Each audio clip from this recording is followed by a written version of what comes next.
Bro, yung pampektos ba? Dali, dali. Sige na. Okay yan ha? Okay yan bro.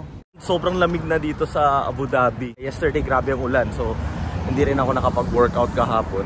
And ngayon, mahirap talaga mag-workout kasi ang sakit sa buto-buto. Kaya tamang-tamang pagbabike. Timing, bibili din si Drix ng bike. Kakabili lang nung January. Tapos binibenta kasi may bago. At kung nanonood kayo sa mga TikTok videos ko, kilalang kilala nyo to siya ang nagbagbebenta. So, punta na tayo guys. Bye-bye!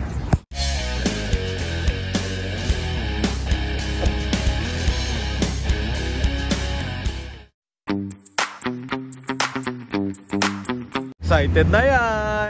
Panaginip lang to. So sa mga nanonood sa TikTok ko, sa live ko sa TikTok, mamumukhaan nyo pa ba siya? Lodi Lods! Hello! Haji in the house! Bro! Ano nga balita? Miss ka na namin. Wala nang magagandang babae pupunta sa bar. Hala! Guys, follow nyo nga Haji De Luna on Facebook and TikTok. Ang pinakagwapo, pinakapogi at saka pinakamabait Bartender ng na babaero. Char, joke lang. Nakakamiss nga siya kasama kasi minsan lang ako magkaroon ng mga kasing gwapo ko sa katrabaho. What? Magkakamukha kami ng mga yan eh. Oh bro, dalian mo na habang wala pang tao. Bigyan Dali na. ko ng pansyon niya. Bigyan mo na yung pectus bro. Yung pampektos ba? Dali, dali. Sige na. Okay yan ha? Okay yan bro. Ay, Okay na yan bro ha? Ready. Okay na. Ready. Naka-ready. So yung guys no, medyo may araw na. And medyo matagal ko na hindi ginamit si Baby. So ang tawag ko sa kanya is BB kasi Big Bad Wolf Pack. So ito pala yung bike ni Drix. Pakita ko sa inyo. Yan guys, giant. So small frame siya. 29. 29, naka-maxis pa. So solid na ang deal niya dito guys, promise. Hindi siya lugi dito. Gusto mo swap tayo? Tawa si Lock. Yun na guys, ang test ride. Bro, 80 per hour. 80 kilometers per hour. Oh! Layo na niya. Iniwan nata ako ni Drix. Drix, iiwan mo na ba ako? Hoy, wag mo ako iwan! Eventually. So yung guys, habang nagsasalita kami, yan o, biglang dumami yung clouds. Yan na si Haji at saka ang kanyang bagong bike. Tigas pa kaya? Mas matigas pa kaya kasi din sa akin. Yun o. Scott. Kids, do not try this at home. Please, huwag niyong gagawin to. So yun guys, dito na kami sa Corniche area. And nauna na si Drix, sinusubukan niya yung kanyang bike. Yun na si Haji. Si Drix nandun na, sa dulo.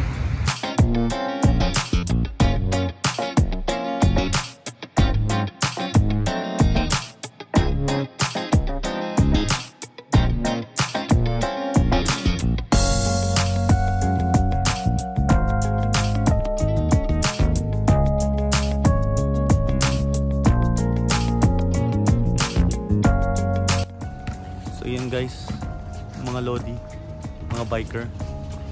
So naglakad lang ako papunta dito, habol ko lang sila. Ay, tinapon lang sa drone. Gusto ko din tapon niya akin. Tapon ko. Tinapon lang eh.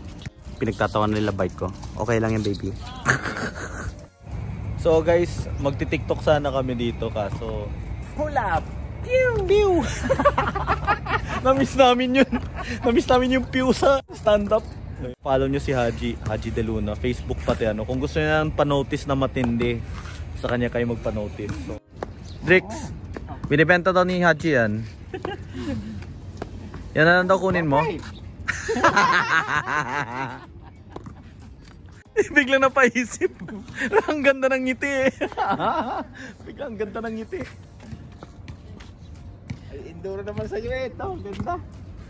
Drix, ano yung advice mo sa mga taong na gusto mag-bike? Bilhin nyo na yung bike niya, Kuya Haji. 4.5. A little longer than a few minutes later.